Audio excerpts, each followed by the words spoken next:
ಚಂದನೇ ನಿನ್ನಾಸೆ ಚಂದನೇ ನೀ ನನ್ನಲ್ಲಿ ಅಯ್ಯೋ ಏನ್ ಆಗ್ಬಿಟ್ಟಿದೆ? ಏನಾಯ್ತು? ಲೇಟ್ ಆಗ್ಬಿಡ್ತು ಅಂತ ಕಿರ್ಚ್ಬಿಟ್ಟೆ. ಸಾರಿ. ಹೋ ಅಷ್ಟೇನಾ? ಅಬ್ಬಾ ಏನೋ ಅನ್ಕೊಂಡೆ ಬಿಡು.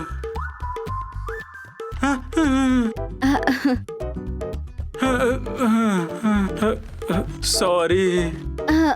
ಪರವಾಗಿಲ್ಲ. ಅದು ನಿಮ್ಗೆ ಲೇಟ್ ಆಗ್ಬಿಡ್ತು ಅಲ್ವಾ? ನಾನು ಟೀ ಅಂಡ್ ಲಂಚ್ ಇವಾಗಲೇ ಪ್ರಿಪೇರ್ ಮಾಡ್ತೀನಿ. ಪರವಾಗಿಲ್ಲ, ನಾನು ಆಲ್ರೆಡಿ ಅಡುಗೆ ಮಾಡಿದ್ದೀನಿ. ನೀನು ಫ್ರೆಶ್ ಆಗ್ಬಿಡ್ತೀನಿ.